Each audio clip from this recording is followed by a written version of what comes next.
Good morning, everyone. We will call the meeting of the November 27th Economic, Finance and Standing Policy Committee meeting to order.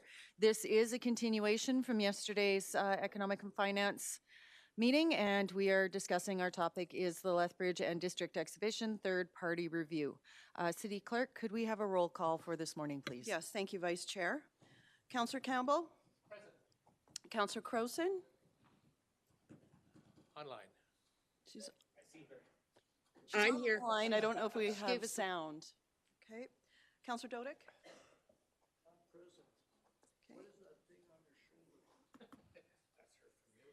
Councillor Parker, absent. Vice Chair Schmidt-Rempel? Here. Acting Mayor Carlson? Present, and Madam Chair, I will have to sneak out in about 20 minutes, sorry. Thank you. Deputy Mayor Palladino? I am in the room. Thank you. And Mayor Higgin is absent. Thank you. And thank you very much. And City Clerk, is there anything to be added to today's proceedings? Oh, thank you for asking. Yes, if council would like to consider the presentation, add it to the agenda. I know we've already adopted the agenda, but we'll amend the agenda.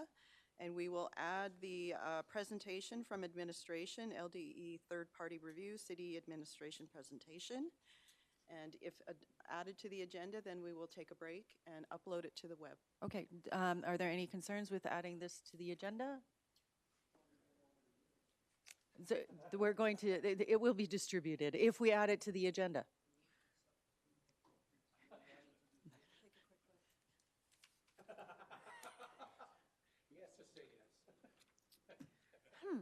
Well, you know, yes, we'll add it to the agenda.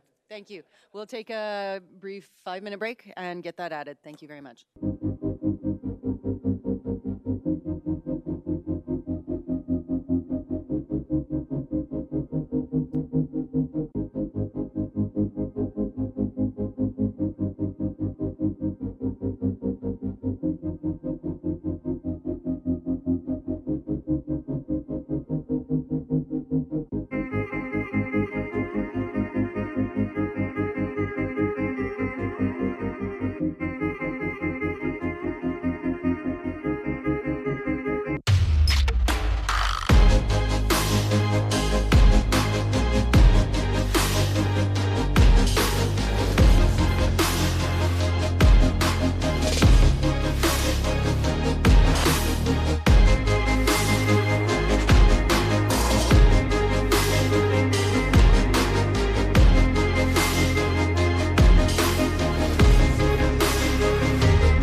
All right, we will call this meeting back to order. For members of the public who are watching online and anybody that's in the gallery today, questions from the public on this item will be entertained starting at 1:00 p.m. this afternoon. So just to put that expectation in there, we will be taking the administrative report first this morning, as well as any questions council has, and then questions from the public again at 1:00 starting this afternoon. Talking about the administration presentation on Lethbridge and District Exhibition, CAO Brierly, I will turn this over to you. Thank you and good morning. Madam Chair and members of Economic and Finance Committee, thank you for having us here today to give you administration's presentation on the LDE third-party review report we received yesterday. In Deloitte's presentation yesterday, you heard the disturbing facts of how we arrived at the current situation with LDE. Today, we need to discuss the similarly hard decision of ceasing or continuing operations and dealing with the associated costs and implications of each option. Before I hand it over to our CFO and Treasurer to take you through the detailed presentation, I want to give you some background on the magnitude of the change in funding from 2022 until now. Prior to the 2023 to 2026 budget, the city supported LDE to the tune of $86,000 per year. Based on a request from LDE through the 2023 to 26 budget, the funding was increased to $256,000 in anticipation of additional operating pressures. These pressures were previously unbudgeted when they brought the project forward for approval in 2020. Fast forward to now, and what we have is up to $32 million in additional capital funding and $4.1 million in annual operating support. If we were to look at this over a 5-year period, what would have been a total of $430,000 in operating funding over this period will now be over $20 million in operating support. This does not include the $32 million in capital funding needs that I previously mentioned. The magnitude of this change is staggering, and it has significant ongoing implications for our community. As members of Economic and Finance Committee and Council, you've been placed in a troubling situation and you have a very difficult decision forced upon you. Further, it is a decision which is required prior to the end of this year. With that, I'll now turn it over to our CFO and Treasurer. Thank you, members of Economic Standing Policy Committee, for having me here today to go through the City Administration report on the third-party review. Today, I'll walk you through several areas, including the third-party review, recommendations for the City, LDE capital considerations, the LDE 2025 operating budget requirements, the City resource requirements, and refinancing of the LDE loan. Next slide.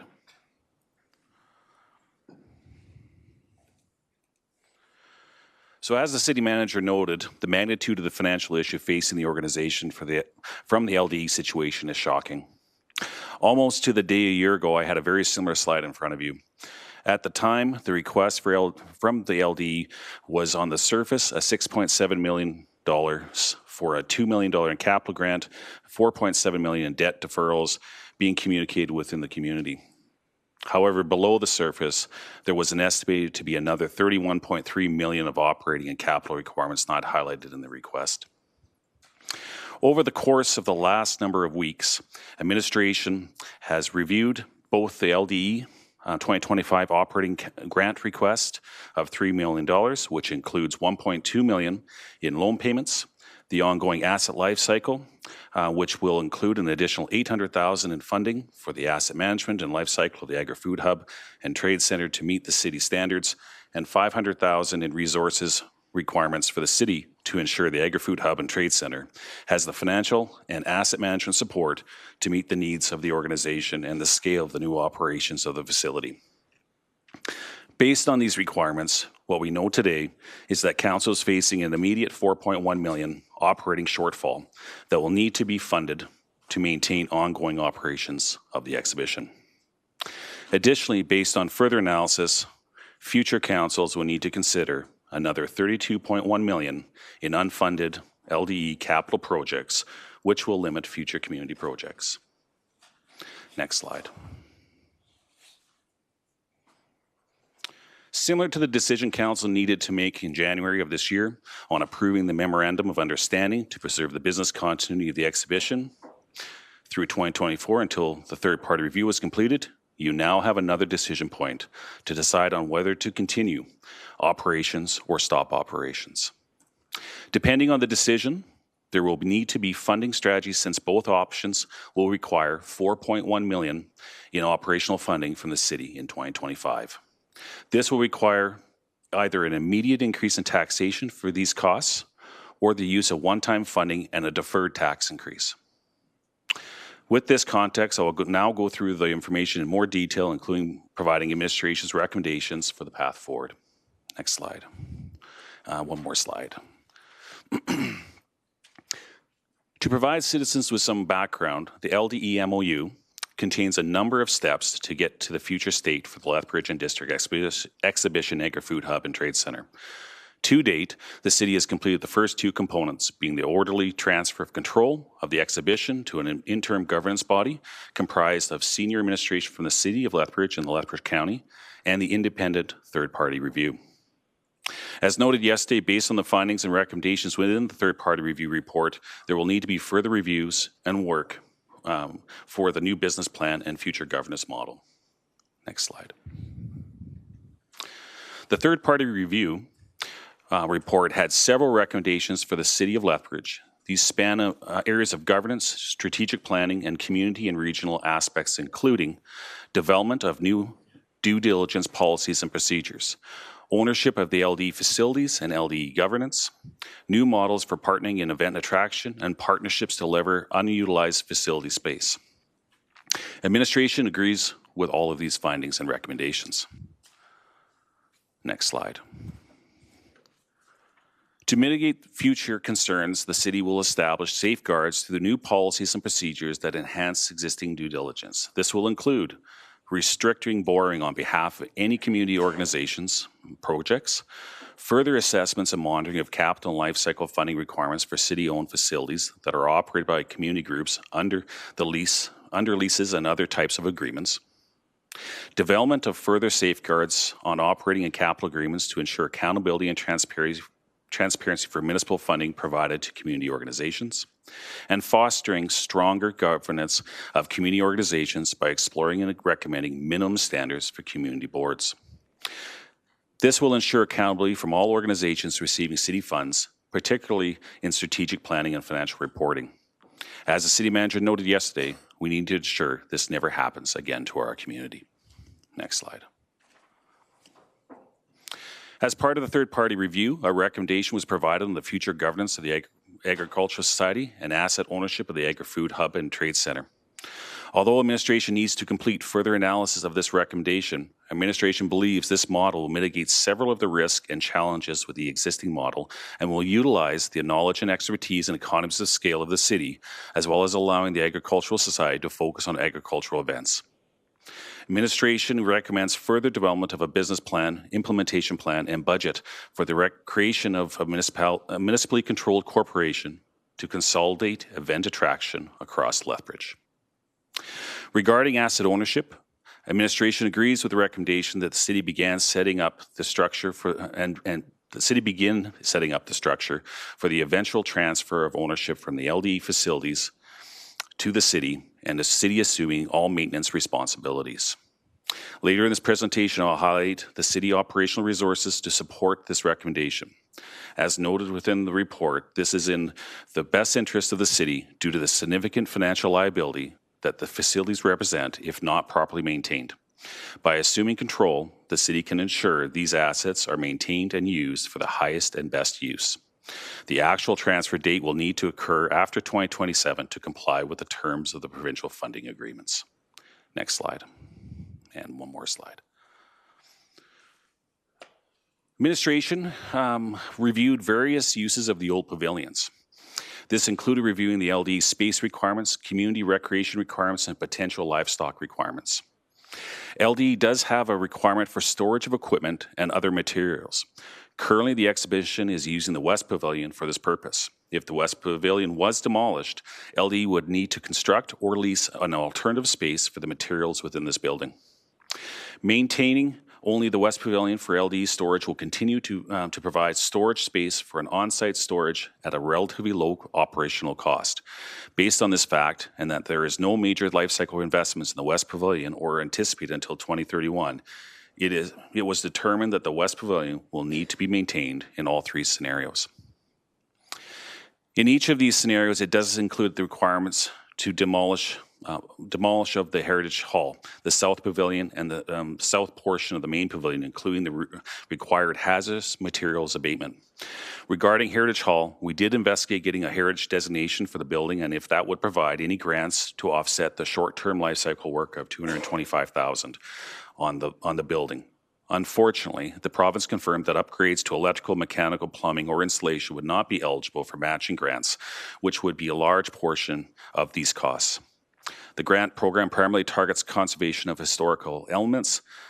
Based on this, we were unable to determine a scenario where Heritage Hall would generate enough revenue to offset their operating costs, let alone the capital work not covered by the grants. Therefore, in all scenarios, contemplate the demolition of Heritage Hall, the South Pavilion, and the south portion of the main pavilion, including the required hazardous material abatement. To answer the question of whether the North Pavilion could be used for community recreation or potential livestock, Commission worked on with LD to assess these requirements. This included repurposing the North Pavilion with turf for recreational use and maintaining the West Pavilion for storage, repurposing the North Pavilion for livestock use and maintain the West Pavilion for storage, and maintaining only the West Pavilion for storage. I'll walk you through those now. Next slide.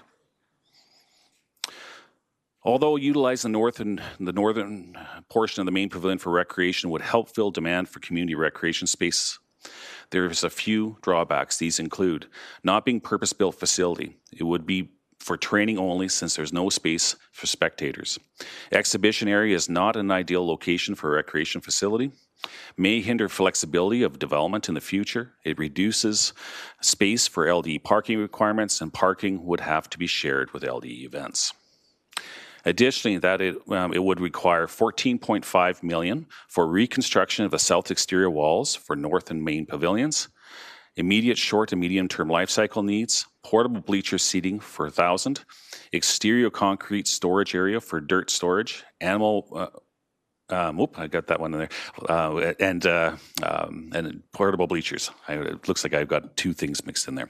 This option would also require additional tax pressure of approximately $400,000. Next slide.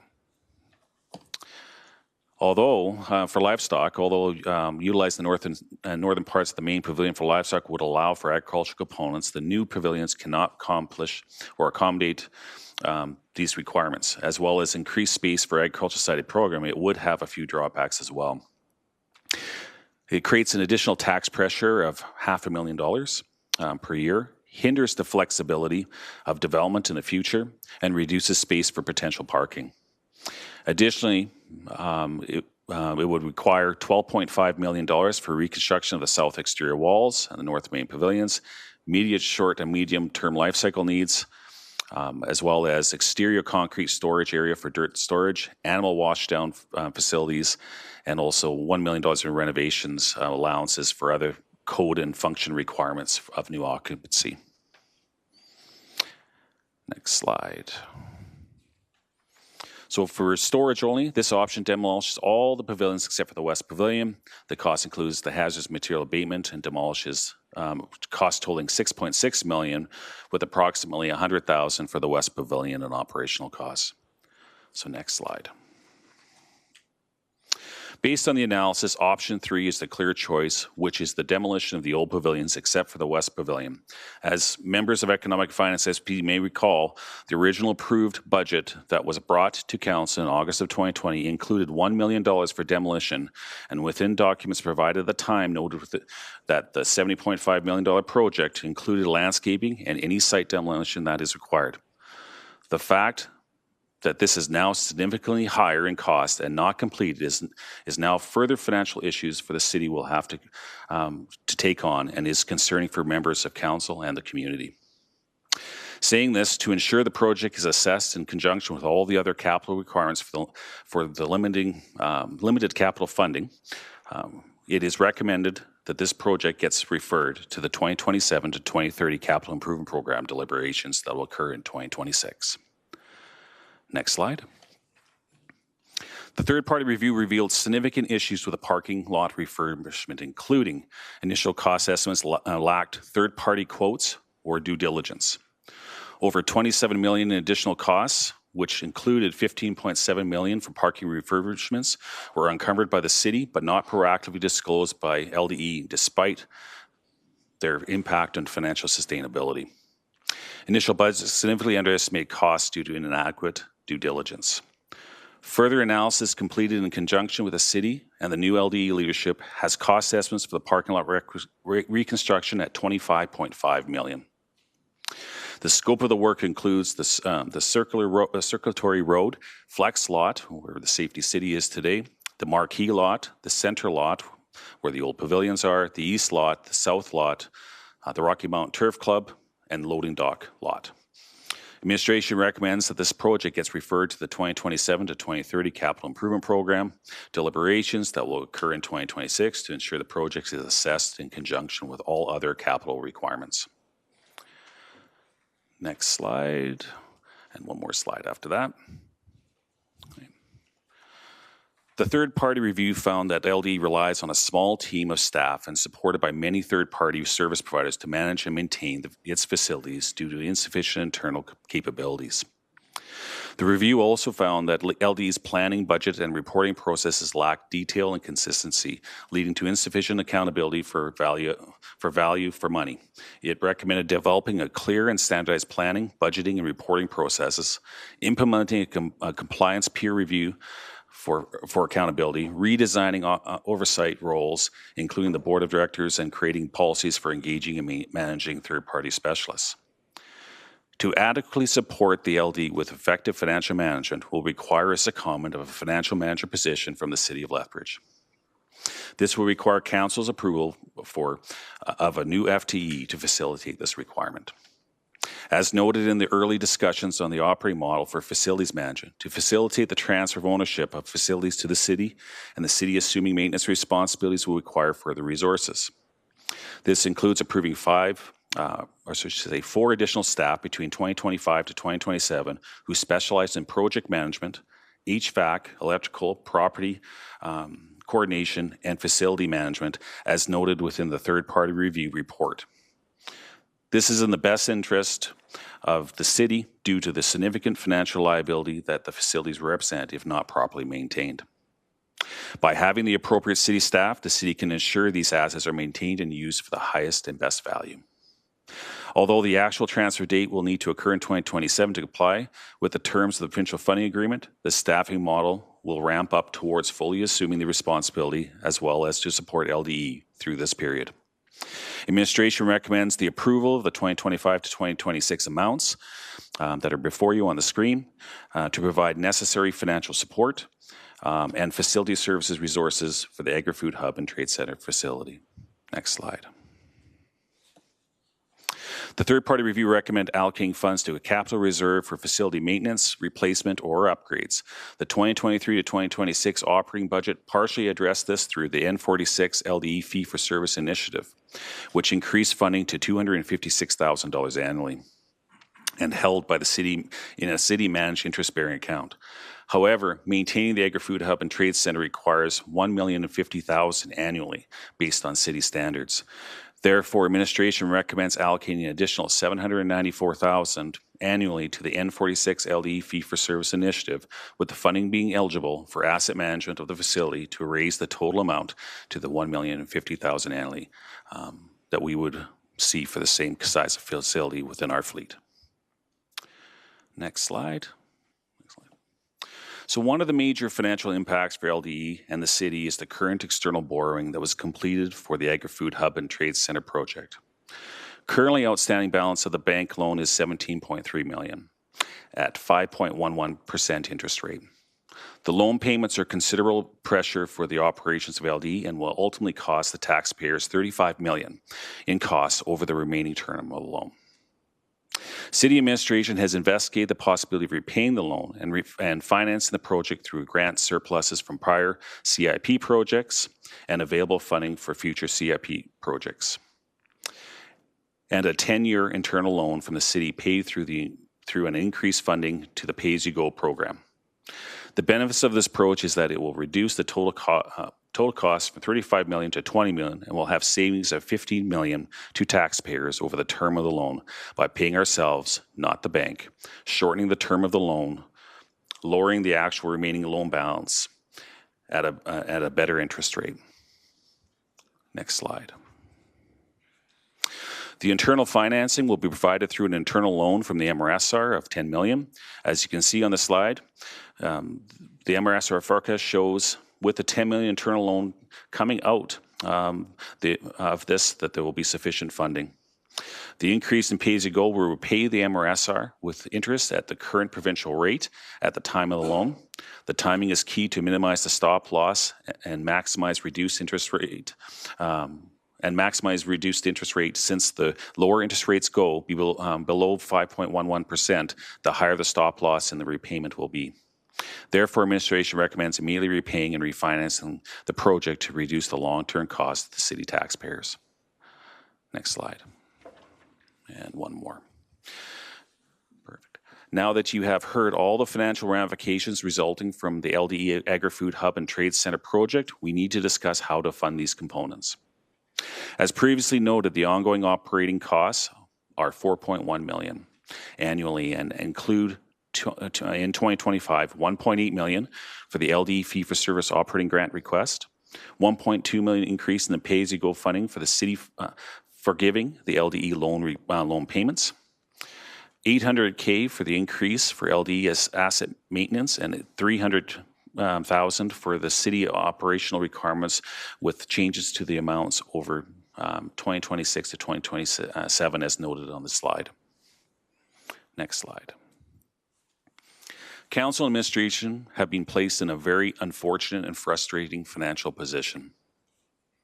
As noted at the beginning of the presentation, you now have another decision point to decide on whether to continue operations or stop operations.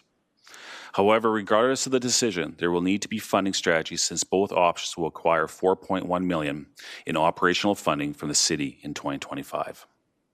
This will require either the immediate increase in taxation for these costs or the use of one-time funding and deferred tax increase. Administration does recommend continuing operations and immediately increasing taxation requirements by $4.1 million in 2025. And this is supported by what we heard yesterday by the third-party review. Continuing operations will have an important economic spin-offs for hotels, restaurants, tourisms, and retail stores within Lethbridge, as well as providing an important community events citizens have enjoyed for generations. The $4.1 million 2025 taxation request to fund 2025 ongoing operating budget requirements is currently estimated as an additional 2.24% above the existing approved tax increase of 5.1% for 2025. This will result in a combined estimated tax increase of 7.34% in 2025. Next slide. So why is administration recommending an immediate increase into taxation versus using the existing budget contingency, operating carryover, and deferral of tax increase? There are a few reasons to go this direction. The first reason is it aligns with a long-standing council fiscal practice of immediately increasing taxes rather than using one-time funding for ongoing expenses. Second, it maintains corporate budget contingency for the current budget cycle. And finally, it maintains the integrity of the multi-year budget process and MRSR surplus allocation for Council's ability for one-time allocations for the 2028 to 31 budget deliberations. I would like to provide some clarity on the reasons why successive councils have the fiscal principle of not using one-time revenues to fund ongoing expenditures is due to the fiscal risk it places on the organization and these include structural deficits. Using one-time revenues to fund ongoing expenses creates a gap between recurring expenditures and reoccurring revenues. When the one-time revenue is exhausted, the organization may face a shortfall that must be addressed through future tax increases or service level reductions. It also has the erosion of the reserves. Drawing on the MRSR or other reserves for ongoing expenditures, despite the city's financial cushion, depletes, I should say, the city's financial cushion, reducing its ability to respond to future emergencies, economic downturns, or unexpected costs. And also erosion of the budget process. Relying on one-time revenues can create a false sense of financial stability, encouraging additional commitments that may not be sustainable. While one-time revenues may provide temporary relief and avoid immediate tax hikes, they often create long-term fiscal instability. Municipal governments should prioritize using one-time revenues for non-recurring expenses. Should prioritize using one-time revenues for non-recurring expenses, example, capital projects, and rely on reoccurring revenue sources for ongoing costs. The approach maintains financial health, protects reserves, and ensures long-term sustainability. The next slide here gives you some of those, what I just mentioned today. I won't go through all those as both the pluses and minuses of the two approaches. Next slide. And one more after that. So as noted by the city manager, the magnitude of the change is staggering and its significant ongoing implications for our community. Members of Economic and Finance SPC are now faced with a very difficult decision. Administration is recommending an immediate increase of $4.1 million in taxation in 2025 to fund the ongoing operating budget requirements. This is currently estimated as an additional 2.24% above the existing approved tax increase of 5.1% for 2025. This will result in a combined estimated tax increase of 7.34% in 2025, equivalent to approximately $60 annually for an average single-family residence. Next slide. I will probably stop here with the next three slides are actually the recommendations as we go through that. And I think we can probably go to questions and if you have any questions on the recommendation.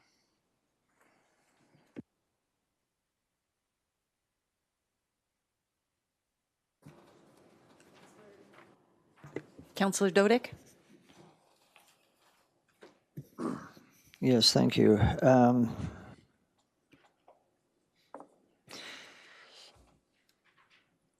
When I had reviewed the video of the August 10, 2020 and August 12, 2020, was it 20 or 21? But whichever year when this when this project was approved, and I see you have in the slide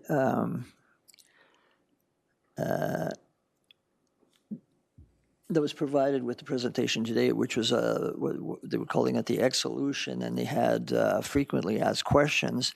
And one of the questions was, will this require operating funds from the city of Lethbridge? And it says, no additional operating funds will be required. Lethbridge and District Exhibition have consulted with Myers, Norris, Penny to develop an extensive financial model that shows the ongoing financial sustainability for the organization. So I guess it would be fair to say that at least when the project was approved, at that time, representations were being made that this is going to be a solely sustaining organization, such that the revenues and the expenditures will be similar to the extent that no further monies would be required by the city of Lethbridge. Would that be fair to say that was at least the understanding of council and administration at that time? I am aware that neither you nor Mr. Brierley were the city manager or the treasurer at that time that was going on, but that was the impression that was being left. Thank you, Councillor Dodick. So what I can see from reviewing the information package that's on the public record, And also some, I believe if I remember right, even in some of the questions that were asked and answered during those two meetings, both at the August 10th, 2020, and I believe it's the August 24th, 2020 meetings, you are correct. That at that point here, and then what you're seeing on that slide, which is actually on the Old Pavilion's recommendation one there, you'll see that graphic. That was directly from that, and it actually says that in that document that was attached, the August 10th presentation. Yeah. And I am aware that in both meetings, there was concern from a number of members of council regarding whether or not there would be any tax consequences, and the responses that were being received was the answer was no. But obviously, that turned out as events turned out. Now I appreciate COVID came in there too and had an impact. So what you're telling us today, obviously, the representation or the belief at that time that taxes would not have to be required to maintain this facility was one of the reasons people obviously approved the project, and then unfortunately we're in the situation today. Would that be fair to say? I think that would be fair to say. Okay, now the other thing that I have is we're talking about taxes that are ongoing. So this is a tax of 2.24 or whatever it is, but that's an ongoing commitment. And that commitment presumably would go until revenue and expenses converge. And when I saw the last report, the expenses exceeded revenue by $10,000 per day. The month before, it was $8,000 per day. Not trying to put you in a prediction game, but I don't see, based on $10,000 a day or whether it's an $8,000 a day, at what point in the future can we stop the 2.4% per year dedicated tax increase for this project and say, look, we no longer need that tax? Has that been tried to be projected into the future? Thank you, Councilor Dodick. So, as you mentioned, it's hard to have a crystal ball and to understand what the future will have in this regard. And some of it here, as you can imagine, the current board and administration is working through to build. So currently what's before you is the forecast between, the approved budget for 2025 for LDE and the forecast for 2026 and 2027. What you're seeing right now is that it doesn't appear in the short term, and frankly, probably not even the medium term, that an operating grant will not be required for this facility. So it does decrease. If you go back a couple slides here in the presentation, I'm just going to go to that funding strategy slide, which as I speak to this for members of the community and so forth, look up a bit more, one more. Yeah, right here. So you'll see the very top line, it's decreasing on it. So there is some expectation that as things move along, it will improve somewhat. However, I would say at this stage here, and there's still more work to be done on this. It's too early to tell by any means. But for the foreseeable future, there is going to be some sort of operating grant request from the City of Lethbridge to maintain that program. The next piece down on that, to answer a little bit more, to give more context on the pay-as-you-go increase. So us restructuring the loan payments, and the loan payments are kept the same, but now at a 10-year instead of basically a 30-year remaining life of that loan on it. Even though it saves $15 million, there's going to be a 10-year requirement of $1.2 million that's within that ongoing. When it comes to the asset maintenance and the city operational requirements, those will not ever go away if we manage that facility. So, make a long story short, the city's in this for the long term. Couple more quick questions. When, before the exhibition embarked on this grand plan, which you've actually had, you can go back decades when they started thinking about this, but you had indicated that the exhibition were receiving about $86,000 a year. Then it was increased by $250,000. They were also receiving a grant from the province of $400,000, and whatever revenues they're receiving from whatever subleases they had out there. So I guess my question is, it seemed that based on all the activities that they were getting out there, they weren't really making a profit. So you put everything together, you put all the grants and things like that, the best they could do is maybe generate revenues of up to $1 million a year in total. And now, how did it come to be? Or was it driven by experts by the exhibition that says, look, if we build this huge, fantastic structure, all of a sudden we expect to generate revenue of $30,000 a day, which, if my memory is correct, which is what is needed to break even?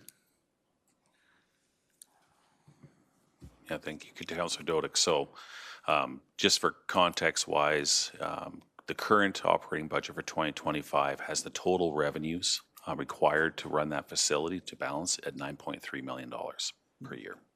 So yes, the dollar figure that I think is close to what you're referring to in regards to that.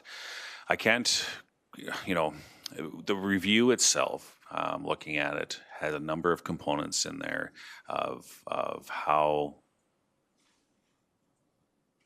the forecasting and modeling was done by LDE, and with some information and so forth that was provided maybe by a third party and so forth along that journey. So based on the findings within the third party review, I can't really answer how they came to those conclusions. What we do know is that it wasn't what turned out to be the reality, and there was a significant change between what was presented between council at the time of what those revenues were, at least discussed with council at that time, on that, and what we're seeing today in actualities for that operation. I'll step out of the queues. I expect others might have questions.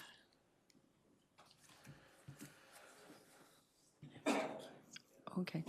Councillor Campbell?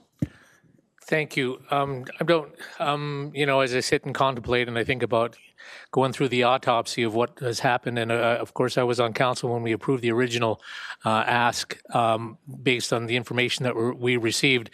And I'm trying to come around to justifying everything that I did or came to the conclusion of.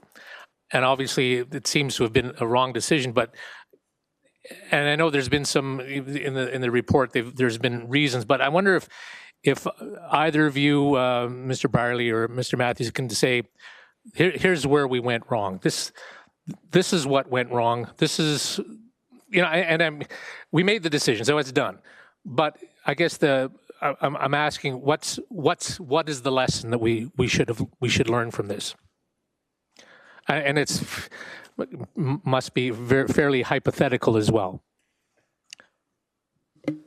Mr. Matthews and I both have a similar saying that is trust but verify, and that's where I would start is going back and looking at videos and transcripts, and there were, as I mentioned yesterday, many questions asked. The answers and the information provided may have been incomplete or inaccurate, and when you've had people that have come to numerous meetings over, I think it was about a 10-year period, there becomes a comfort level that's there. You've got executives and third-party people there. And so what would typically be, and council's heard this from me before on different things, is the due diligence on policies, procedures, and working through the documents to say, does this make sense? Just the regular logic test to see. And I might suggest that there could have been a little more work that was done, but I can appreciate why council of the day might have made the decision that was made as well. I mean, and to Mayor Higgins' point yesterday, you know, you've got experts. We thought were experts came in, gave us what they said was their expert opinion.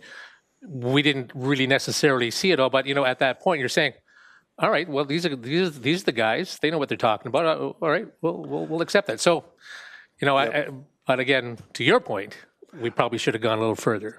And what I can say, and I won't elaborate much further, is some of this is likely a subject of a deeper review. And that's about as much as I can say. Yeah. Anything you wanted to say, Mr. Matthews? You pretty much. No, I think Mr. Brierley summarized it very eloquently, and I 100% agree. You know, trust but verify is very, very important here. And I think that being said, looking at, you know, other components and at a deeper level will be will also be another component as well.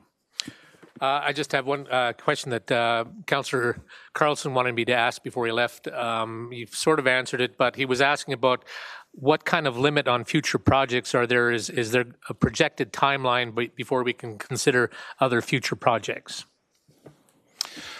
Yes, thank you, Councillor Campbell, for the question for Councillor Carlson and in that regard. So 2026, we'll be looking at the 2027 to 2031 capital budget. And if memory serves right now, we have roughly an unfunded balance around 260 million in projects, if I remember right, somewhere around that, if I remember. So what that means is we have a number of, so those are existing projects that are in there compared to about the 70 or 80 million dollars we typically have for approving within the 4-year window. So that means that if council decided to use up a third of that for this, that would push other projects out in the timeframes. If this was a priority over those other projects. So the reality is that council of the future council in making those deliberations will have to take these projects in consideration with everything else from roads, transportation, ice arenas, whatever that comes through in those projects at that time with the limited resources that we have. Okay, thanks. Thank you, Madam Chair. Councillor Crowson? Thank you, Chair. If we could go back to the recommendations page.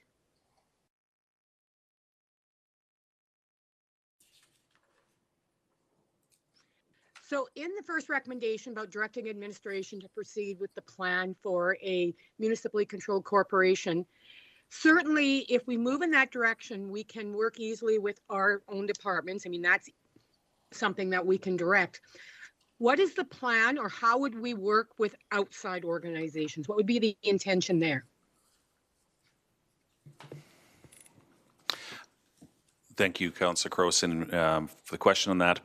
So some of that work we're going to have to do just in building the plan too on the engagement side of it there. But the reality would be, one would be an inventory of all the groups that would be in scope or out of scope to this event attraction. You know, the municipal control corporation that would be doing an event attraction and defining what that means. And also obviously some work with council at that time prior to even going out and doing an engagement to make sure that we have the mandate, the objectives, the setup of that. Once that's done and those are identified, then there would be engagement components along that journey. So yes, inside of the report yesterday, you would have seen some of the recommendations from Deloitte in regards to some examples of organizations out there, whether it being, you know, tourism or the Lethbridge Destination Management Organization and those kind of ones. So those would be determined, and that if those were the scope pieces, and that's some of the investigation work that they require, you know, noted to us yesterday that city administration and council needs to do. Once we've determined that, then we would engage with those groups at the time for the scope and determine how that works with this group or this municipally controlled corporation. And unlike many of your recommendations, there's no timeline on this. Is there any idea of how long you suspect something like this would take? Yeah, that's a really good question, Councillor Croson. And so we're also just getting the report. We're a little unsure of the length of here on it for time coming back, but I think the initial components we would try to come back next year prior to the election, anyways, just to get a bit of in that time frame to actually walk through some of the planning stages of it, of what this looks like. But we need to spend a little bit more time here investigating that. One thing I also want to, I just thought of too on my past comment there too, the reason we would look at these different organizations and is synergies and economies of scale that we would also do inside there. So that would be other reasons of taking a look at those. And that, that was addressed in the report yesterday as well too, and some of the reasons why we'd go down this road. Okay. And then following up on your second recommendation, demolition of old pavilions, Heritage Hall, 98 years old this year. Would there be the intention, or could there be the intention, if the final decision has to be made to demolish, to properly scan it, to do 3D photography, et cetera, like those sort of things that you see realtors doing with buildings, so that if worst case scenario, we lose the building, at least there is a very good historic record of it. Is that something that could be considered? Yes, I think that's a very unique idea of doing it, and I think that's something that would be perfect for maintaining and preserving at least a digital record of that facility and what it looked like through it. So that's definitely something that we could take into consideration to add inside of there, or if council so wishes to add it to the resolution. Yeah, I won't say I'm going to yet commit to knocking down that building, but I'm going to argue for the best I can get if it has to go that way. Thank you, Chair. Thank you, Mr. Matthews. Fully understand.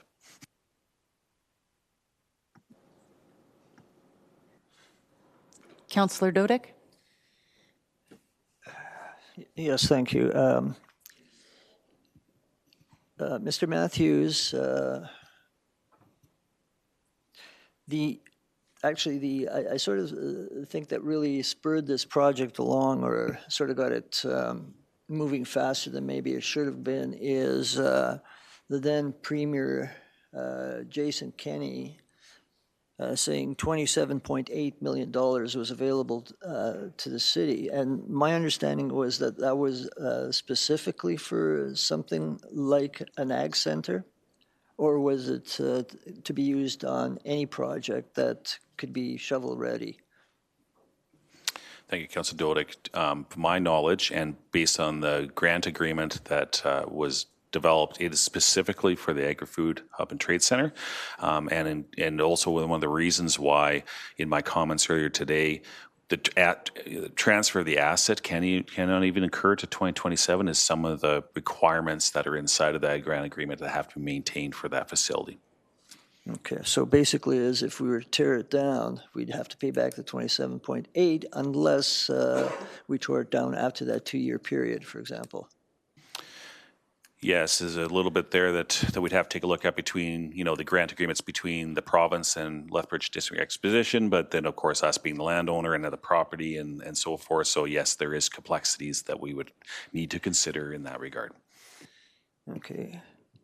Also, in the interest of transparency, we appreciate that council was faced with a difficult decision, but I think we should also acknowledge that Deloitte, who we had hired to do a third-party review, did indicated that errors were made not simply on behalf of the LDE, or at least everyone who was a part of this, and I'm quoting from page 14 of the report, item 5.1.4, we could not validate that City Council or administration at the time undertook sufficient due diligence procedures to validate the work undertaken by LDE. And I'm assuming that when the new policy is coming in, especially two that really are in my mind, is never to backstop a loan for an organization because you can get a cheaper rate. Because my understanding in this case is that the city would actually have to get the loan. The money would be lent to the exhibition and or given to the exhibition. The exhibition would then have to pay the city, and the city would have to pay the province. And so we're in the situation now where we have to pay the province because the LDE, as then constituted, could not pay it. So that's one thing that we're doing to avoid anything like this happening again. Yes, that is definitely one of the things that we'll be looking at, is restricting borrowing on behalf of any community organizations or projects. And what that really looks at is not borrowing, guaranteeing, or providing any external borrowings or in that fashion. So you're 100% correct on the mechanics of how the relationship of the loan works. The loan to the city is between the city and the province, where the borrowing was taken. The funding was provided then to LDE with a borrowing agreement through that, or a bylaw through that, for it, and that is supported under the MGA to do that. But with the backstopping or the receivable coming back from the exhibition to pay. What's happened subsequently is the grant funding, like in this year, where the dollars that we're providing for operating assistance, we provided them the money and they pay us back for the loan. So in the future, the best case scenario is not to do those kind of things. Yeah. Going to the banks has a different level of scrutiny and so forth. That's why you see in P3 relationships, typically, if not always, all the financing is done by the part of the P3 is external banks, not a government agency. And then the second component in terms of what's to avoid this in the future is the comments that the city manager made and you echoed was trust by verify, so that in a situation like this where the LDE had made numerous references to a third-party report and even included in their material, that in the future we would ensure that we actually do see the report, and if there are any questions on the report, depending on the size of the project, we would get our own report to ensure that it's accurate in terms of the numbers that it provides. Yes. Okay, but my final comment is that this was an unusual situation. COVID was happening, the Premier was giving money, jobs were to be provided, and so I do see this as an unusual situation, but I think the lesson has been learned based on the policies that are proposed to be implemented or have been implemented. So those are my questions. Thank you.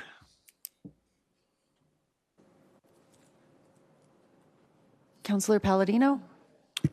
Thank you, Madam Chair. And thank you, gentlemen, for your report and recommendation.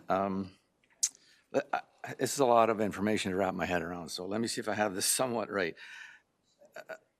It's not the best news, but in a nutshell, we take over the operations of the exhibition. We create a city event corporation.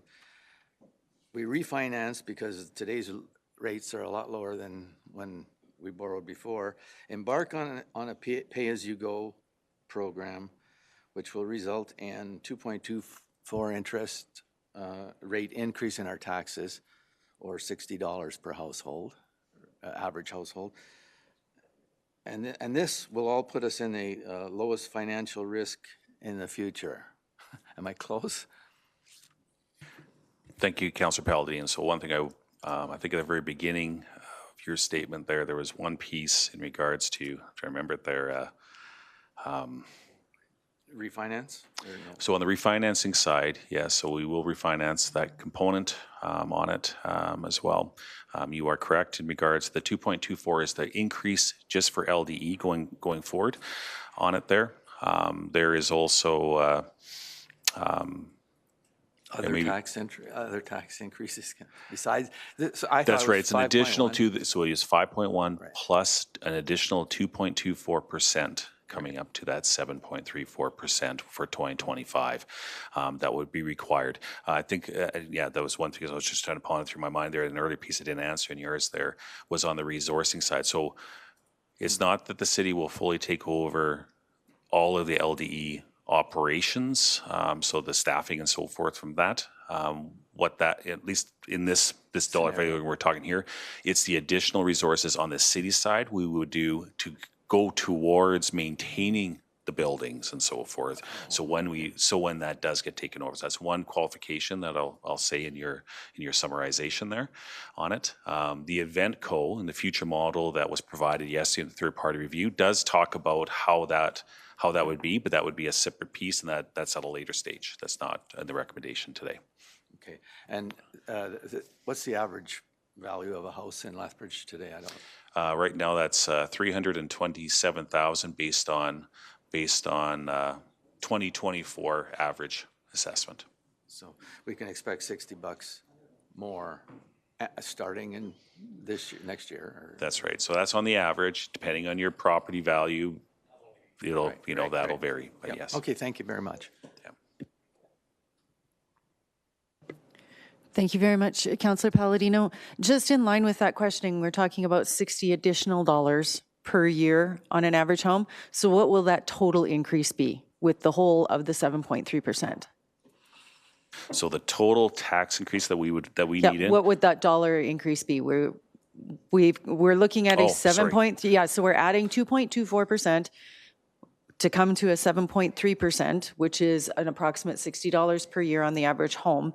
What is the total under the 7.3%? So 7.3. One moment, please. Thank you. We'll get that. In the meantime, I will ask another question while you figure the math out. And Mr. Brierley, perhaps you can answer this. We spoke to, and Deloitte's report spoke to how due diligence wasn't done. We need a deeper dive on this. And we talk about trust but verify. Will council be receiving the full version of the final report so that we can do our own due diligence? So speaking of that, I think that some of the deeper work that we need to do to determine what that full report looks like and what can and can't be disclosed to protect the integrity of deeper reviews, if that makes sense. No. Okay. So I'll just, because, and it goes back to what Councillor Dodick said, insofar as previous council and even perhaps previous administration not having all the administration coming from, or all the information coming from LDE, perhaps not having all the information coming from MNP to make full decisions around this. So how do we know that we're getting all the information sitting around this horseshoe now?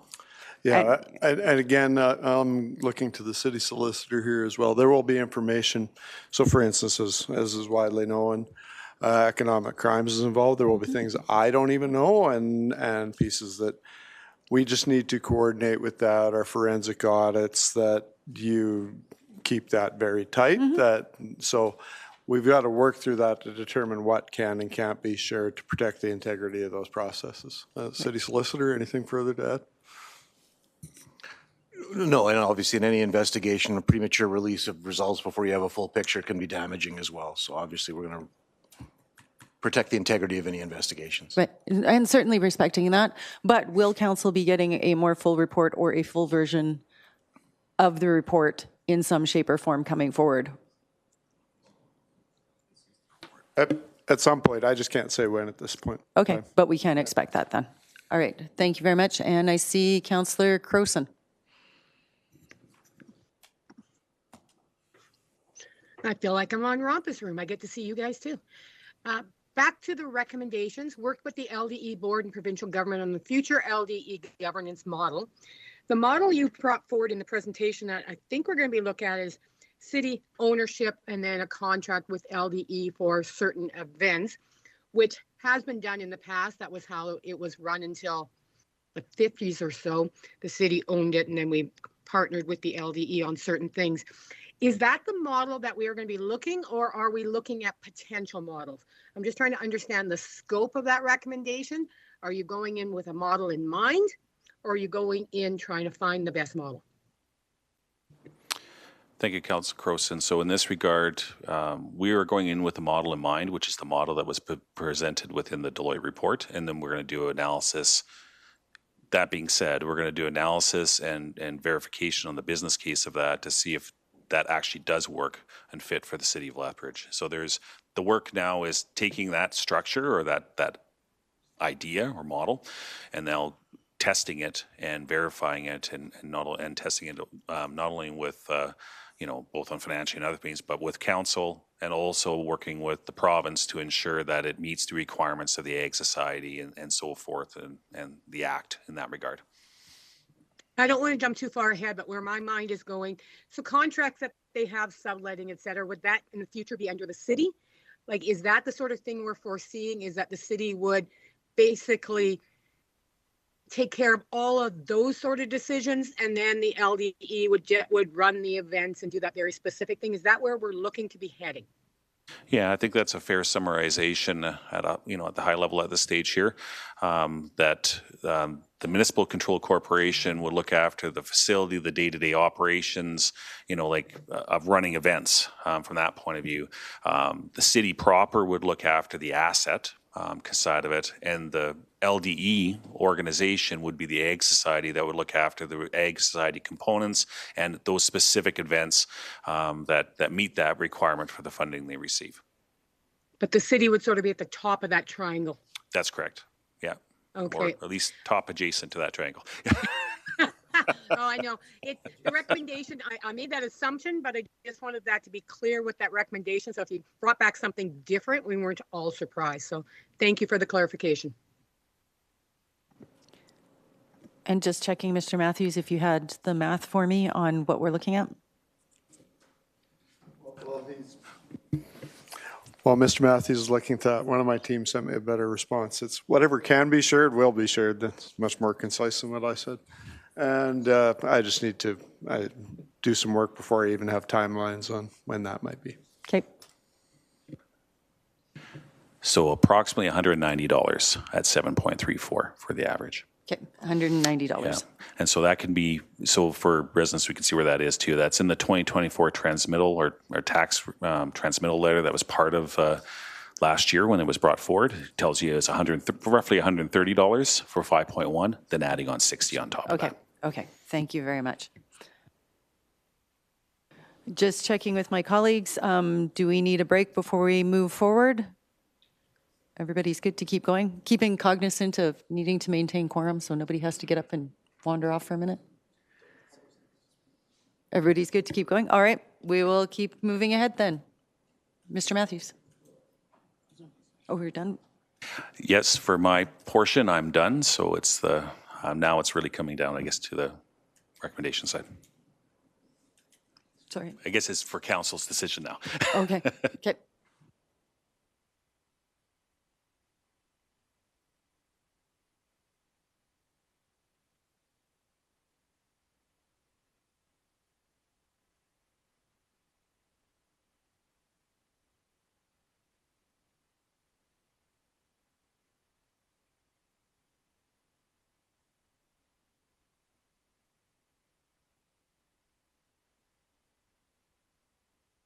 Okay. We do have some members of the public in the audience right now. We will be taking questions at 1 o'clock from members of the public, but if there are members of the public in the audience who would like to ask questions,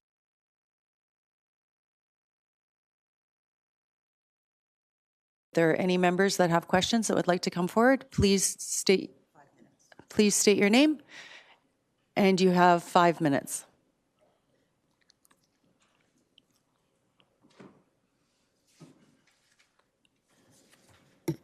My name is Barney Feenstra. I'm a resident of Lethbridge. I've been for 4.5 years. I attended yesterday's meeting, and I have some concerns that I wrote down last night. But from what I hear now and read now, that has changed somewhat. I don't know how much time I have. I'll try to make it brief. You have 5 minutes, sir. Okay, thank you. First of all, disappointed not to see the mayor here. Secondly, I like to quote the famous quote of ex-president, U.S. President George W. Bush, what's my lips? No new taxes. We're heading that way. Then this here, the current about a loan to the exhibition. The city borrowed $17.8 million from the province, then lent it to the exhibition. The exhibition cannot make the payments.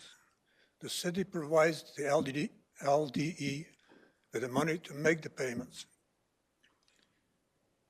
Now, this is a future way of getting around this is to get a lump sum unused grant for $7.3 million to go to the exhibition, and then borrow eternally $10 million for a total of $70.3 million. So the exhibition can pay back the city with the city's own money, yet the city still owes the province $17.8 million. That's not even discussed.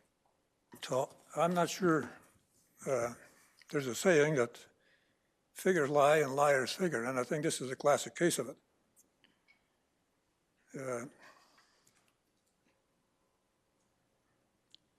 The mayor told me back in June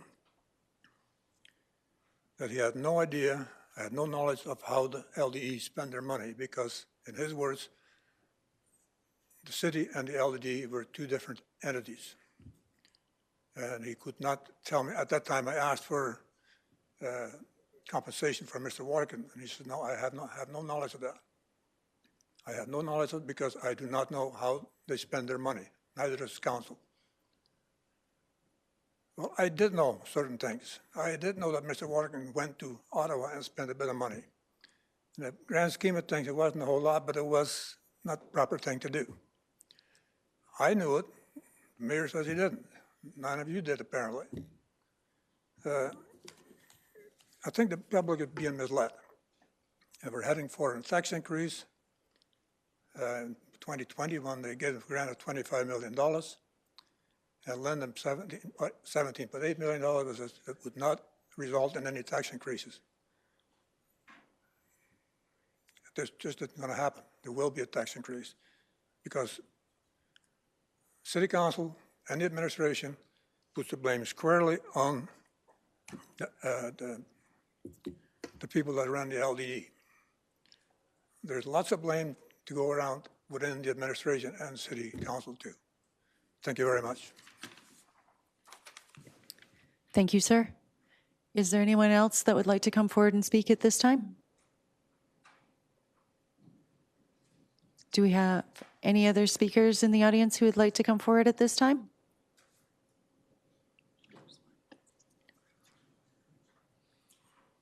Please state your name. Come up to the podium and state your name, Rose. Rose Rossi, Rocky Mountain Turf Club. Thank you. I just want to, I know council was put in a tough situation. I mean, we've been following this since way back when as tenants. And yeah, it's been a tough road. And I'd like to thank Kim and all the efforts him and his crew have been putting in. We see that over at our end. I just have maybe just something, just because of parking. There is that geese or duck pond sitting on the east end, that whole green strip. Has that been addressed, a possibility? Like, I mean, you're talking about parking and to having that place probably on the north end or in the infield of the of our grandstand and utilize that for better purpose. I don't know whose decision that was in the development. Thanks very much. Just a thought. Yeah, thanks very much, Ms. Rossi. We don't have the public address questions at this time, but certainly a member of council can take that question up. All right? Okay. And I will put that then to the city manager city manager or designate, is there any consideration of the pond on the east end? Happy to answer that question, Madam Chair. Yes, that was, looking back at the meeting transcripts and the communication back and forth. Sorry, just, it's the west. I know where you mean, Rose. Yep. And yes, that was a decision of the project manager at that time. There was a letter issued from the Director of Infrastructure Services to the LDE, CEO or project manager. I can't remember who the letter was addressed to, and it was their decision to do that. There were other options that would have seen that done completely below ground. It's a discharge thing, and that was the option that they chose to proceed with. Okay, and so for clarification, that was an option that LDE chose to go with? That's Or- correct, yeah. okay. And so maybe for a little further clarification, changing that to something different that would be below ground would be significant cost. Possibly in the millions. Thank you very much for that. Is there any other member of the public that would like to speak at this time?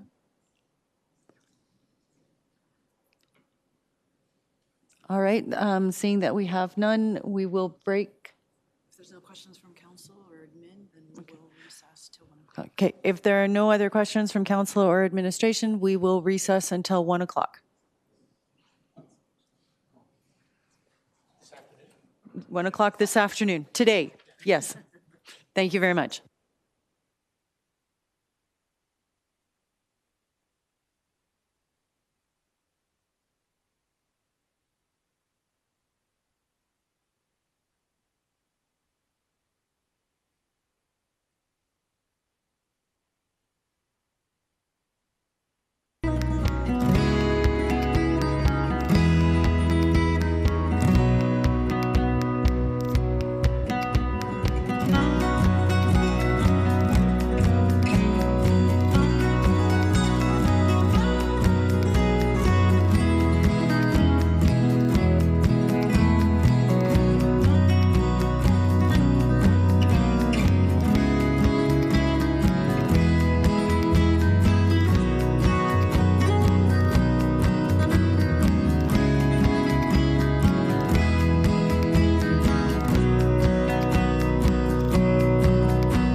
Councillor Croson, can you hear us? I can hear you just fine.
All right, good afternoon and welcome back to the Economic and Finance Standing Policy Committee, Day 2.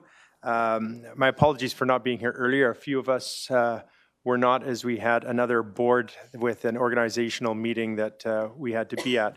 However, just so a community does know, we had this information and those that were not present did have the opportunity to go through that information. So with that, I want to be able to give the opportunity for the community to ask any questions. If there's anybody that would like to make a presentation, if they can please come to the mic.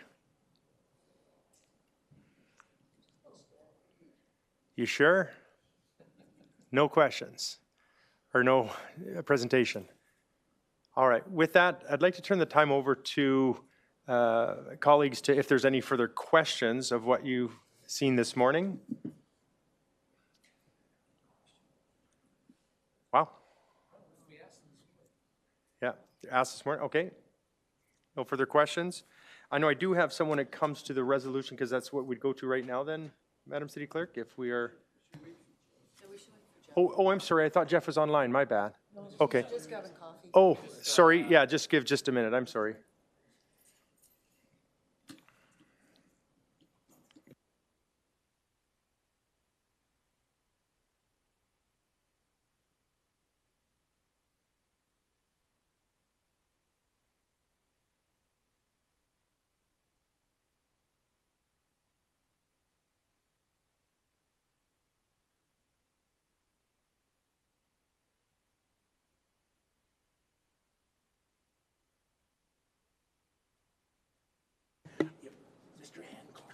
Oh, all right. I was just mentioning that the three of us that were away for the organizational meeting this morning, and so at another board, and that we did have this information, and I just wanted to give the opportunity if you had any questions, anyone that was not here, if you have questions.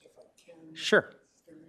Go ahead. I think Councillor Campbell asked on my behalf, but just for clarity's sake, one of the first slides, if I can, through you to Mr. Matthews, talked about CIP projects having to be foregone or pushed out. Do we have an estimate of what our CIP budget will be over the next, say, 6 years, and what percentage of that, I think it was 31 million, just 31 million, is of that? Is that all of it? Is it half of it? Is it 12 years? Yeah, so to Councillor Carlson, so that roughly, if I remember from the CIP book, I don't have it right in front of me, it's roughly about 260 million of unfunded projects. So that's part of it just in total. This would be adding to those values. Typically, we have about 70 to 80 million dollars in funding for that 4-year window that we can use for what we classify as Section D and some of those kind of projects. This would be then, therefore, probably about using up roughly about a third of that money as well. Okay, so it'd be using up a third of the total funding, so all of those approved but unfunded, a third of those or some of those would be That's pushed right. forward. So basically what will happen there is it adds that total amount of unfunded amounts, and then it would push a little bit further forward above that as well. Okay, thank you. Thank you, Mr. Mayor. Thank you. A question I would have is, and I've received in the community, and I know the answer to it, but I think it's important, Mr. Matthews, if you do share this. We do have many projects in the CIP, future CIP, that appear. For example, we'll have Performing Arts Center, and I know that's one that popped up because I was asked that question this morning, as well as other projects. Now, to understand, those projects are not funded, but they can be on there as wishes, I guess, if additional funding coming from other levels of government, et cetera. Can you kind of give just a little bit of background to that and how we have some things on a CIP and what that looks like? Thank you, Mayor Higgins. So yes, and within the CIP, there's a number of projects and anything past the approved window. So typically council approves 4 years. This time it's approved up to 2026. So really anything that's in the CIP past 2026 on the most part. On that is not approved. What that means is the funding allocation or the cost estimates are there, but the funding allocations haven't been put into those yet. So an example of that would be the Performing Arts, where it's inside of the schedules, but it hasn't. It's part of the undetermined funding or unfunded components. Perfect. Thank you very much for that. Any further questions, Councillor Dodek?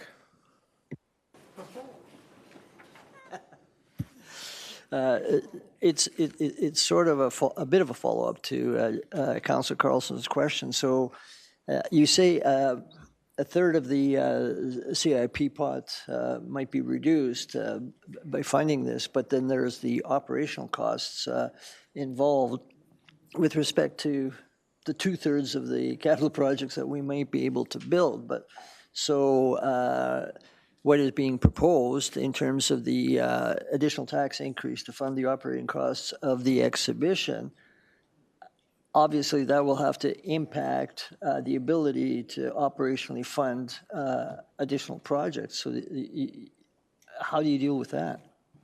Yeah, so thank you to Councillor Dodek. So as we go through the CIP process, what will happen then for regardless whether it's these projects or any other projects in it, the operational costs of that project are identified.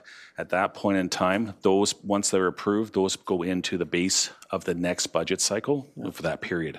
So for example, in 2026, if there was a project for 2027, or maybe say 2028 to make it easier there. So, the project starts in 2027, but the operational components start in 2028. Those costs would go in the 2028 to 2031 operating budget as a base budget pressure because they're already approved.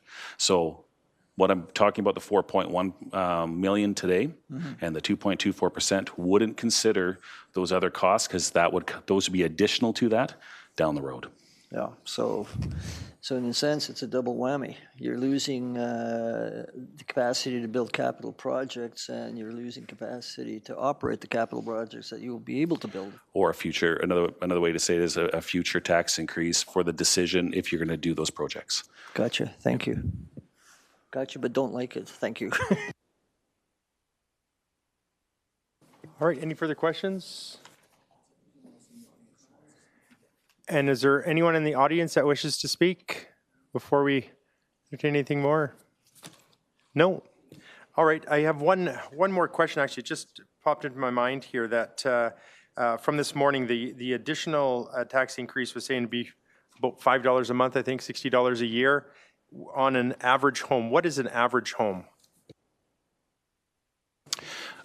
Mayor Heaton, the average home for 2024 was $327,000. That's based on the assessment for 2024. We won't know the 2025 for, another couple months.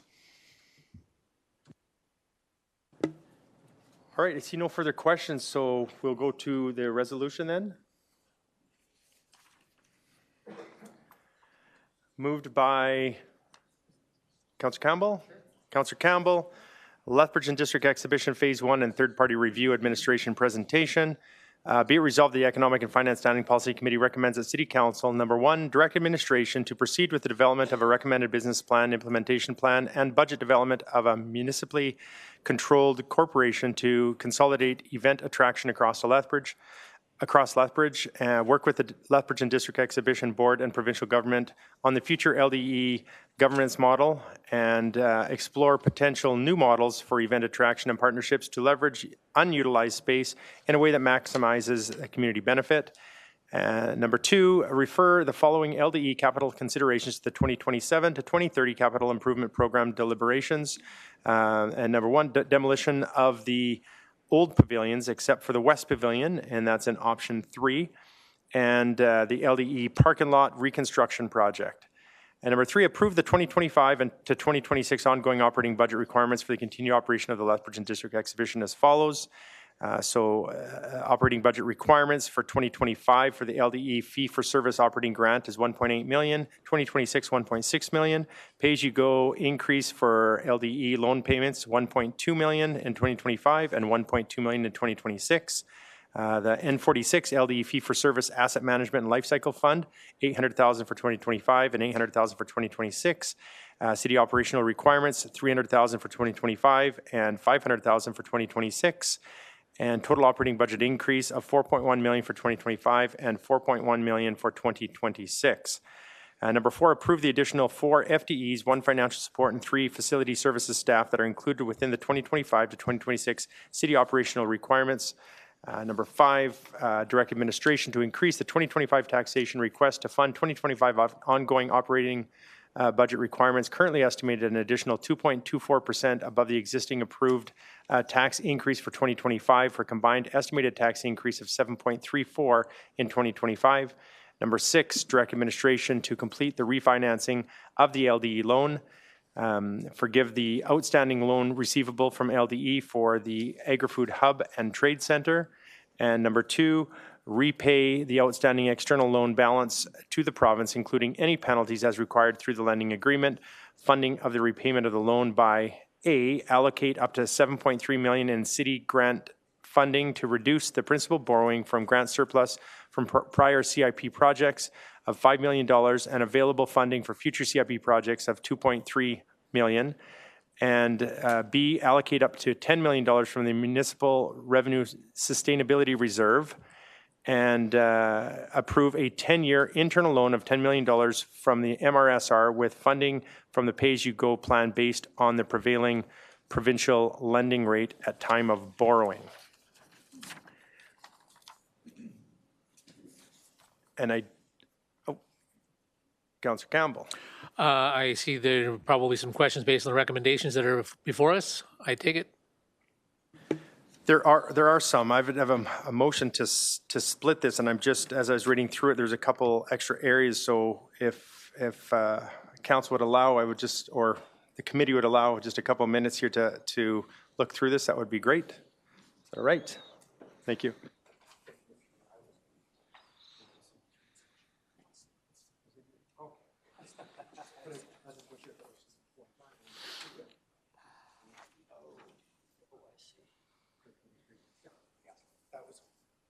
What do you splitting? I just, yeah, there's some I can support, some I can't. Okay. I don't know what's gonna happen.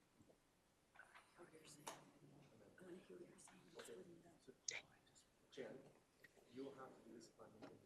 Okay. So, did you have this one? No. Okay, 3, 4, 5. I like your shit. That's what we're gonna. I'll turn the chair over to Vice Chair Schmidt-Rempel for that.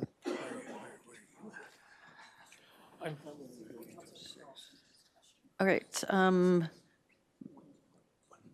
Councillor, Mayor Hagan, let's start with you.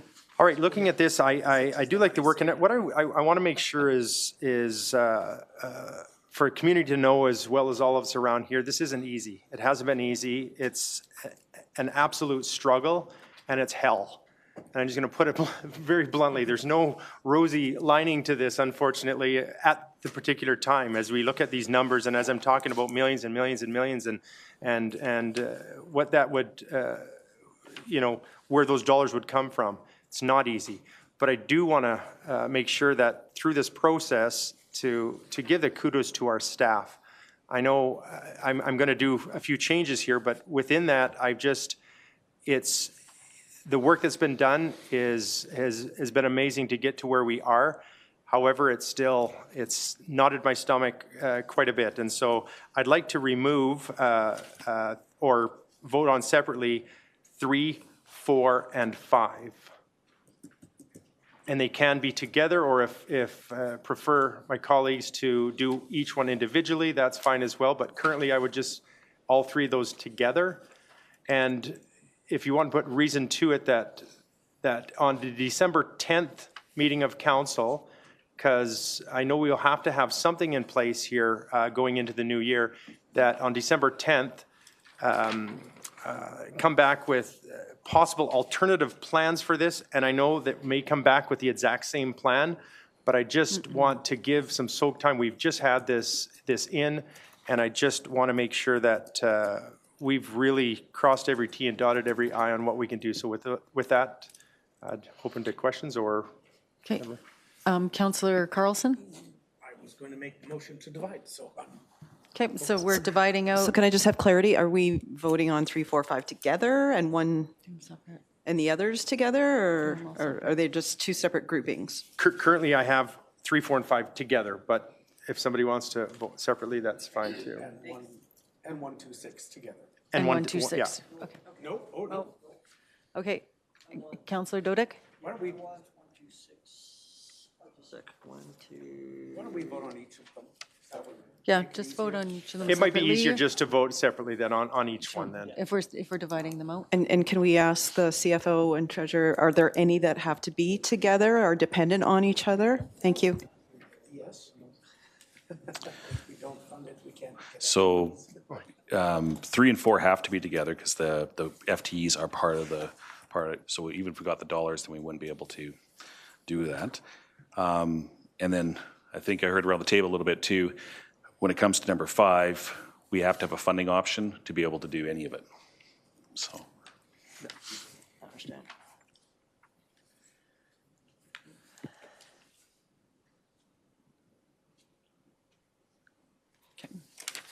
Okay, so we're dividing out 1 and 2, 3 and 4 will be voted on together. Dividing out number 5 and dividing out number 6, voting on those ones separately. So I've got 3 and 4 is the only two that will be voted on together. Okay. All right.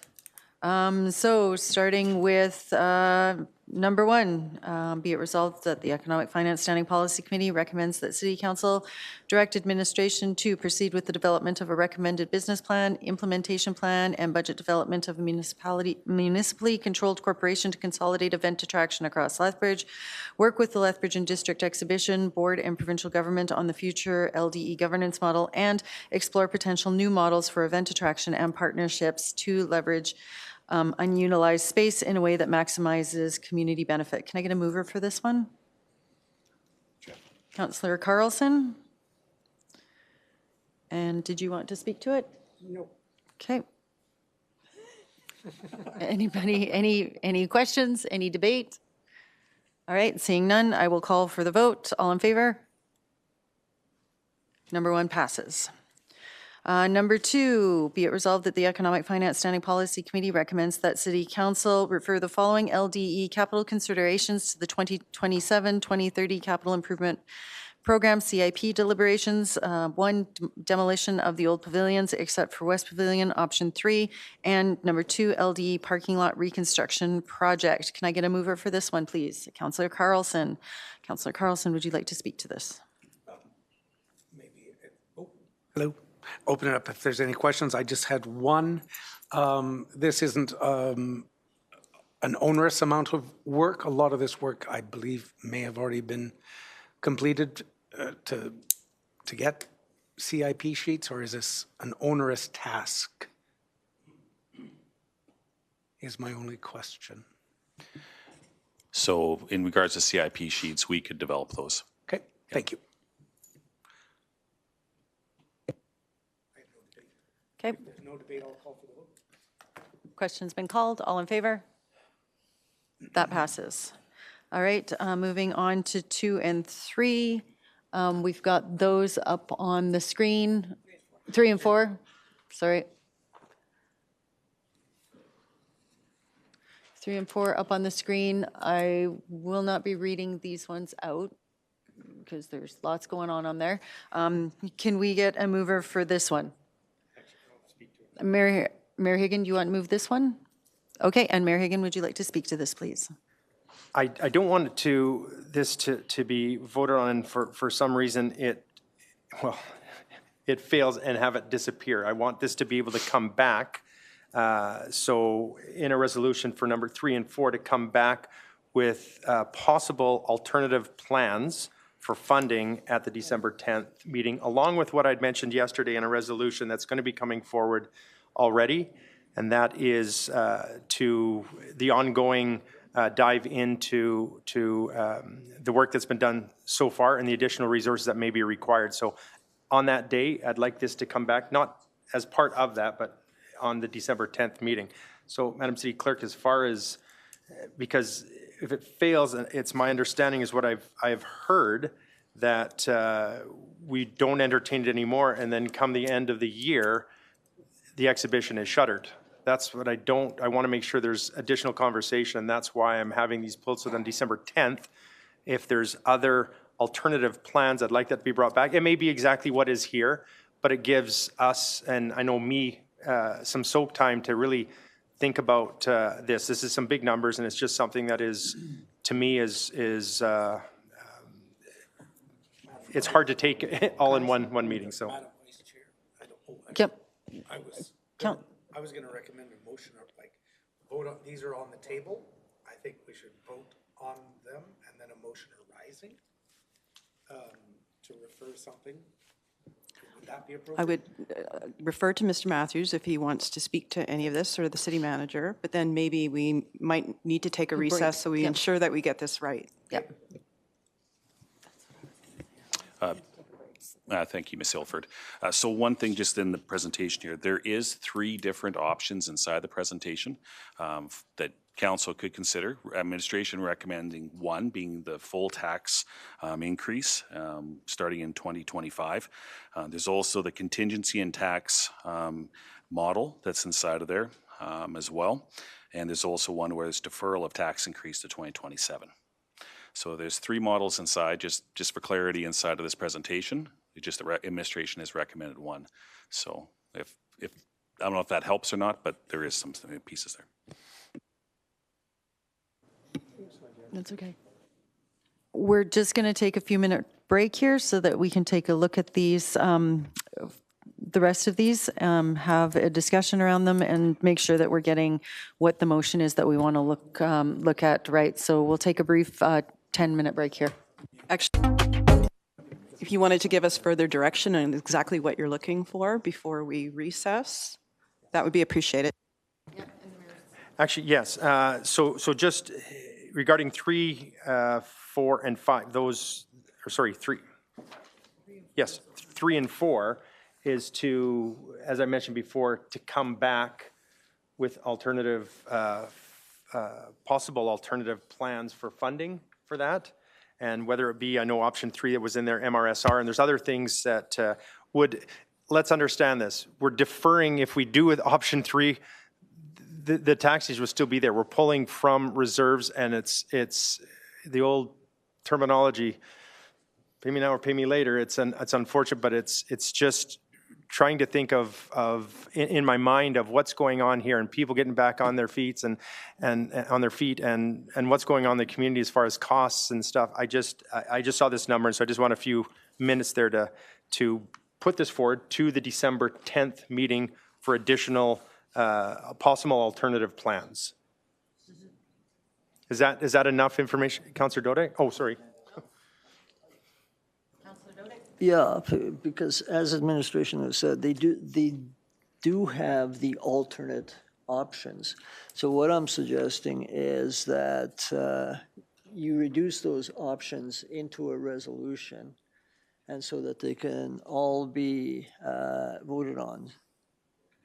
Okay, so yeah, so I'm thinking, like right now it makes, you've got 3 and 4, but I think no matter which option it is, 5 would have to be included in it. So that's the way I'm thinking of it. So 3, 4, 5 is one option, the second option, the third option, whatever they are, yeah.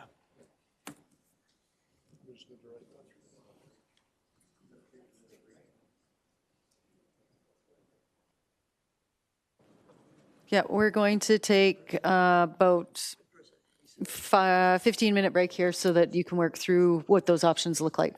And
Councillor Croson, are you available?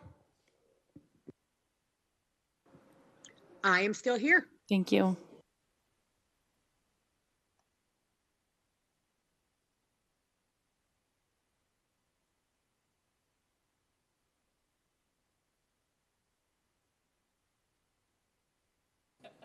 All right, thank you very much, everyone, for your patience. So we do have from Mayor Higgin a referral motion. Be it resolved that recommendations 3, 4, and 5 be referred to administration to explore additional options and for administration to present the options at the December 10th, 2024 meeting of City Council. Mayor Higgin. Thank you. I know that only sounds like, or looks like, because it is a couple sentences and it took all this time, but this is what we've come down to, just because SPCs will still forward everything to council. So whether the motion is approved or defeated, it still goes for council for final approval. So with 3, 4, and 5, this will be looked at again at the December 10th meeting. Do we have any questions from Councillor Carlson? Thank you. Just, so this is just for item 3, 4, 5. We'll still vote on 6 following this? Yes. Thank you. All right. Any other questions at all? No? All right. Seeing none, I will call for the vote. All in favor? And do we have any opposed? 2 opposed. Thank you very much. And now we have item number 6 in this motion. Be it resolved, this motion comes from Councillor Campbell. Be it resolved that the Economic and Finance Standing Policy Committee recommends that City Council direct administration to complete the refinancing of the LDE loan. The details are up on the screen. Councillor Campbell, did you want to speak to this at all? Well, I think the main thing, this will eventually get to our council meeting. We'll have full discussion at that point. So at this point, I would say plow to the right and put this on. Excellent. Thank you very much. Does anybody else have any questions? Mr. Matthews? Yeah, my apologies, members of Economic SPC. This resolution, just so you're aware, we won't be able to proceed on this until item 3 gets approved, because the payments for this, if you do the first bullet of forgive the outstanding loan to LDE, would now have to come from the pay-as-you-go plan. Those amounts are in that section 3 of that. So this would have to be referred as well, just this item. My apologies for that. So. Okay. So it's going to December 10th. So we should have a referral motion for this one as well to include number 6 in with 3, 4, and 5. All right. Are we okay to do that, Councillor Campbell? Yes, please. Okay. Please.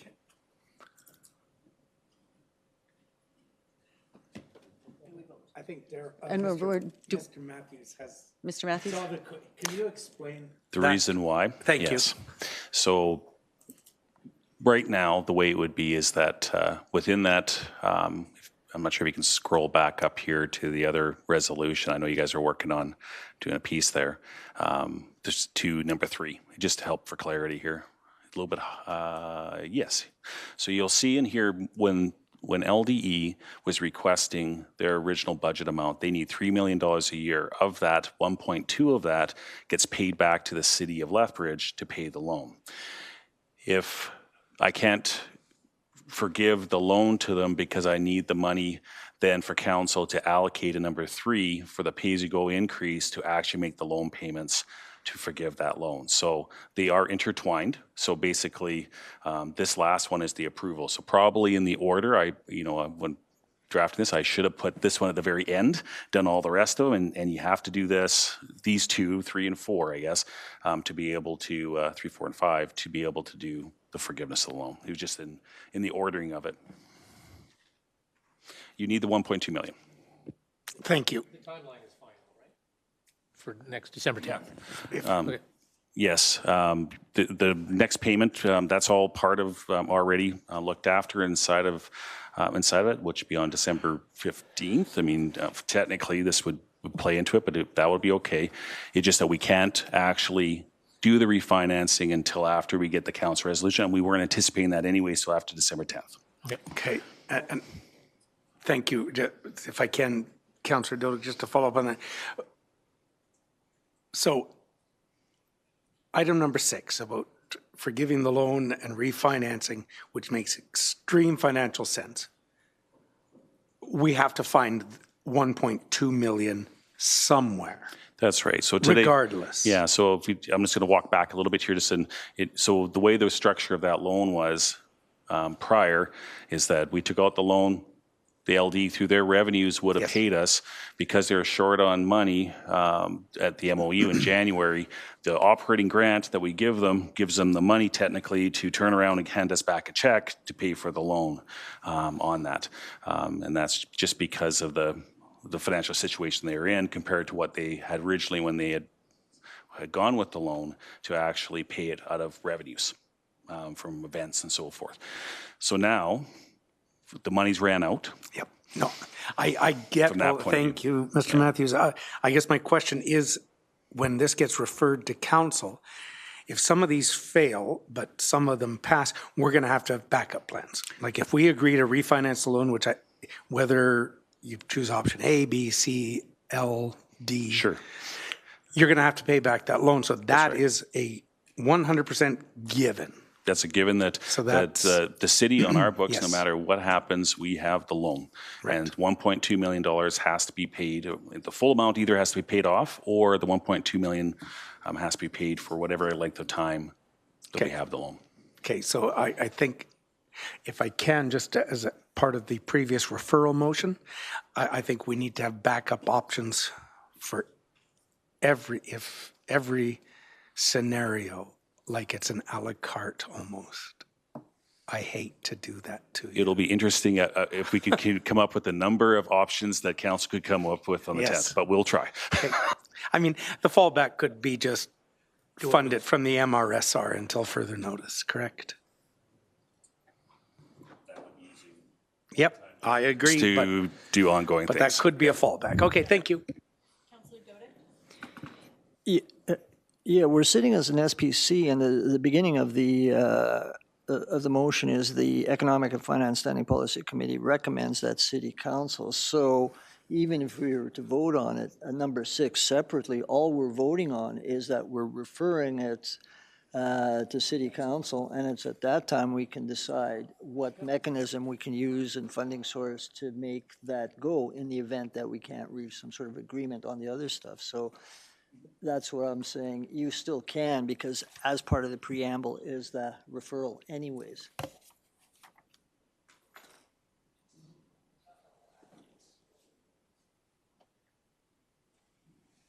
Right? All right, so we have a referral motion from Councillor Campbell. Be it resolved that the Economic and Finance Standing Policy Committee recommends that City Council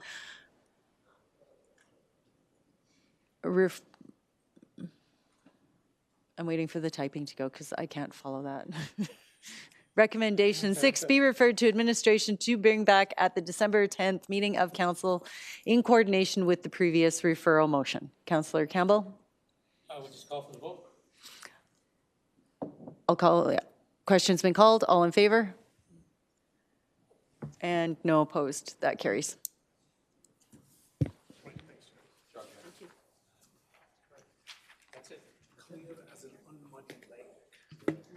And with that, we are adjourned. Thank you. What?